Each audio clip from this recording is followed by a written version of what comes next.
Hey guys, welcome back to the channel. Thank you for being here. My name is Andrew, coming to you from beautiful Costa Rica. Tonight's topic is going to be when the empath is pushed too far. Think about that for a minute. Guys, if you like the content, please subscribe. And remember, if you want to have a one-on-one session with me, please drop an email at narcdailyvideos@gmail.com. Guys, when the empath is pushed too far, I know that this resonates with many of you. If you are an empath, you know that you have so much love and kindness and beauty that you want to offer the world, and you want to make people's lives better. Most likely you were and or are a people pleaser. You had low boundaries. You just wanted to help at a moment's notice, virtually anybody, including complete strangers. What happened throughout your life was beautiful. It was kind, it was loving, it was giving, it was generosity. It was you displaying your beautiful attributes to the world and helping others. And many people, maybe in your family, your network of friends, or at work, they said, wow, you are absolutely amazing, you're incredible. And they began to lean on you a little bit. And you took on this weight. Because an empath, let's keep in mind, an empath is a super strong individual.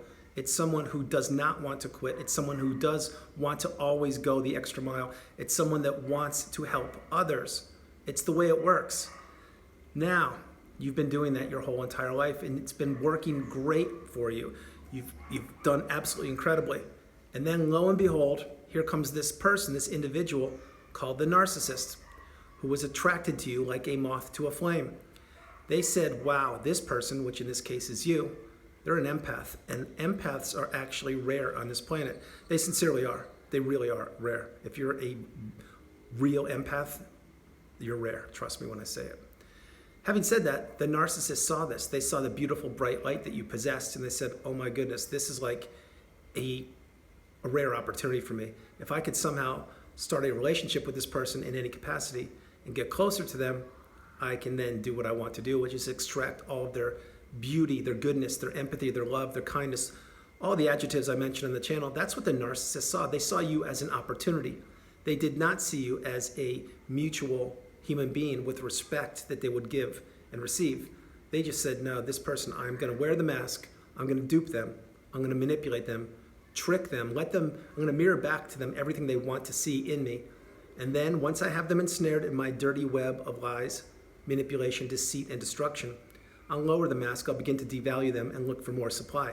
That's exactly what the narcissist does. And this is not a good thing. Because you, an empath, when you were in the relationship with the narcissist, first of all, during the love bomb, if you experienced that, you know exactly that you were like, oh my gosh, jackpot. Where has this person been my whole life? I can't believe it. I mean, they're available, they're single, like what is this? It's too good to be true. It's kind of like the lemon on the used car lot that has a beautiful paint job.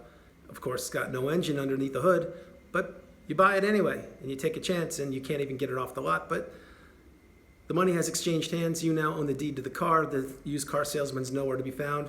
You get my point. Getting back on track with this, you, the empath, when you were in the love bomb stage, you were working. You were believing that this is absolutely magical. So most likely you contributed your finances, your resources, everything you had, because you believed that this person was going to reciprocate. They didn't. They won't. They never have. They never will. But we didn't know it back then. The reason why you didn't know it is because you weren't educated on narcissism. You certainly weren't taught it in school. Most likely you used the term narcissist or narcissism in a passing moment's glance throughout your life until here you are on my channel. And again, thank you very much for being here. But the point is this. When the narcissist ensnared you in their web of destruction, then the devaluation stage came, then the discard, or it ended in any capacity. And you, the empath, throughout the whole relationship, you were working, believing that any little breadcrumb of hope from the narcissist would spring into a whole loaf of bread. It would actually get you back to believing that this person actually can change. They do love me. They do care about me. They do want to be in my life. They do want to have these plans, all the plans that they're mentioning, that we're going to accomplish them. None of that was ever true, because the future faking and the breadcrumbs of hope were thrown out here and there. Only when you were catching on to the narcissist, they would give you a little sliver of hope, or change the topic by using word salad, or just in complete denial, gaslighting you, stonewalling you. The list goes on and on. Having said all these things, there is a point in time when the narcissist pushes you so far, and you're like game over. Like the empath only The empath, keep in mind, is a human being also. And they tolerate an awful lot of things. They really do. They can handle an awful lot. But there does come a point in time when the empath says, no, enough, game over, I'm done, and that's it. And then that's when the narcissist can't take it. That's when the narcissist says to themselves, wow, I pushed this one too far. What should I do? They're a great source of supply. They're somebody that I really want to keep around. I have an idea. I'm going to ask them to remain friends. What do you think about that? Exactly. You don't do it. You block, go no contact, remove flying monkeys, delete, close the chapter of the book and move forward. But the narcissist always pushes. And with the empath, they push too far because they believe the empath will tolerate and handle all of the nonsense that the narcissist has to dish out. And for a period of time, sometimes decades, that's exactly what happens. But eventually, most empaths, they don't take it. They say, enough, this is it. I've given every opportunity. There's no way this person's changing. And now it's time to live my best life. So maybe the empath ends it. That would be beautiful if it happens. I know it doesn't happen nearly as frequently because usually the narcissist discards the empath right about the time either A, the empath's resources are dwindling, running super low, meaning they have no more money, they're injured or they're sick or they lost their job or on and on. Or the other way is that the narcissist says, I already have so many other sources of supply, like I'm just gonna string this one along and just keep doing what I'm doing, but they won't be my number one source. Kind of getting off track, I wanna remain on with focus. The empath eventually is pushed too far. And what happens is the empath then becomes educated and they understand, wow, I really did not have boundaries. I was manipulated. I was taken advantage of. I was giving to a fault. I was there at a moment's notice to drop off food or to give them a ride or to wait 3 hours when they told me they would be ready at 2 and it's now 5 o'clock, but I'm sitting in the parking lot with the car running because they told me they'd be ready. The empath really, eventually, they say, no, something's not right here. And that's when they actually turn. That's when they say to themselves, I'm not doing this any longer. You haven't changed, you won't change. And maybe they call the narcissist out. Maybe they don't. But either way, things have changed in the relationship and the narcissist can sense this.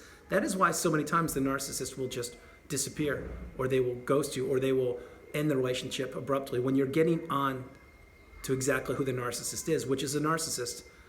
Again, for this video, the empath many times is pushed too far. And once you're pushed too far and the relationship, let's say you're out of the relationship right now and you get the education and you become awakened and aware and you understand, wow, I really was taken advantage of. That's when you actually dig in deep to yourself and you say, wow, this period of time, this is post-narcissistic relationship, this period of time is about me. I am the priority and I need to do a lot of work on myself. Now keep in mind, you don't just say it and not do it. If you recognize it and you acknowledge it, and for you watching this video right now, I would suggest getting a sheet of paper and a pen out and writing down exactly what you want to do going forward. Meaning, do you have boundaries? Are you a people pleaser? Can you say the word no? Things like that. I would really do it. Because to be an empath is to have a badge of honor, to wear a badge of honor on your sleeve. I recognize it, I understand it, and I appreciate it. But what empaths need to understand, and I certainly was one of them, is that you need to take control of your life. No longer can you just be there. Like let's say that someone's texting you all the time or calling you. This is post-narcissistic relationship, by the way, or it could be during it. But someone's calling you or texting you, just an average person. And you're giving them your time, you're always answering them, but it's really becoming frustrating. Put a boundary in there. Excuse me, I'm at work, but can we talk later? I'm available at 5:30, something like that. Now be stern, but don't, you don't want to blow up the relationship, but you want to you need to put boundaries in place that allow you to be you. Many people on the planet, once they recognize you're an empath, and again, you most likely are if you're here watching this video on my channel, they take advantage of you. They see it as a weakness. Yes, I do mean that. I know it's cliche, but it's true because I experienced it most of my life. People actually think the kinder you are, the nicer you are, the softer you are, meaning you'll go with the flow, that kind of thing, or you will help out. They think that that is a weakness. It's not. It's a superpower. And when you come out of the narcissistic abusive relationship, it's a superpower on steroids because that's when you learn to say no. That's when you learn to set your boundaries. That's when you learn to surround yourself with people that are like you and or people that will have a reciprocal relationship because no longer do we do what others want us to do at a moment's notice. No longer do we receive texts at random hours just because someone wants to say hi and chew up your time or disturb your sleep or to talk about something a silly meme or something that means nothing. No, we don't do that. What we do is we do what we want, when we want, with whom we want, in time, in our time. So the empath eventually gets pushed. And trust me when I say it, I am one of them. When you get pushed so far, and then you get the education, I'm talking about narcissistic abuse. When you get that, if you couple those two things together, it is a superpower. It's a massive superpower on steroids. Not many people have the abilities that you have. They don't. They can say they do. They can compare it. They can downplay your relationship. They can say, oh, whatever they want to say, it's great. Those kind of things used to upset me. They used to frustrate me. Right now, it's water off the duck's back, whatever that expression is. I really don't care. You can think whatever you want about me. You can think about whatever you want to on the planet. It's beautiful. Just please stay out of my way. Recognize I'm an individual. I am super strong. I'm galvanized, and I'm doing what I want to do to benefit the planet. But most importantly, to benefit myself and those loved ones around me. That is exactly what I do. That is exactly what I'm suggesting you do.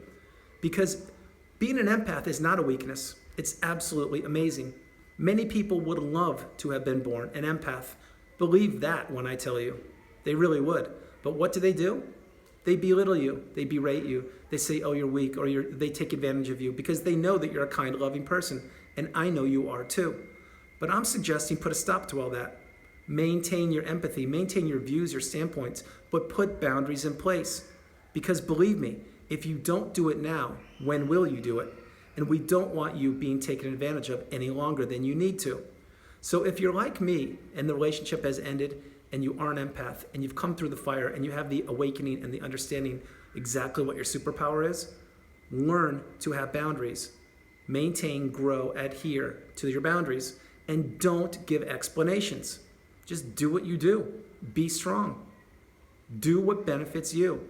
That is exactly the path. That's the way. That is what will give you so much more free time to do the things you want to do. And remember, like I mentioned in the video earlier today, when you say no to something, you're actually saying yes to yourself. Play that again. It is imperative you understand that. Your time is the most precious commodity you have on this planet. That is exactly how I feel. I will always feel that way. So time, use it wisely. Use it to benefit you and those loved ones around you. Use it to contribute and create on this planet. Use it for the betterment of humanity. Do it. If not now, when? So being an empath, before I close the video, you're beautiful. You're incredible. I love you. You're amazing. Use this to your advantage. Use it to the way that benefits you. And let your light shine bright. Do not let anyone ever, again, in your entire life, extinguish your light or make you feel bad for things that you have done or will do, any of your choices. If you made a choice, it's because you wanted to do it. You don't make choices based off someone else's opinion. We did that in a narcissistic relationship. We don't do that any longer. We now live our best lives and do what we want to do. We follow our instincts, trust our intuition, and we let ourselves guide ourselves on the path. Last thing I'm going to say before I close the video is when you are in the narcissistic relationship, let's be real, you are working for the narcissist and you put your life on hold. I know it's tough love, it's difficult, but it's exactly what you did, whether you know it or not. Now that you're out, you owe it to yourself to live your best life and to do what you want to do. So when the empath is pushed too far, this is when you get the awakening. And this is when you say, no longer, I'm not going to tolerate this any longer. And you don't get frustrated or mad. You just say, boundaries. That's the answer. That's the solution. And the only person that could put boundaries in place for myself, that's right, it's you. Guys, that's the video. I hope you liked it. I loved doing it from beautiful Costa Rica. This is Andrew. Namaste. Have a great evening. Stay blessed. Stay true. Stay on the path. Continue to become awakened and aware. I love you more than words can say. You are not alone. Grow, build, maintain, and adhere to your boundaries. If not now, when? And no is a complete sentence. Please trust me when I tell you this. This is my wisdom, sharing it with you and giving you the empowerment to make positive choices and positive decisions in your life. I love you. I will talk to you in the morning. God bless you. Have a great night.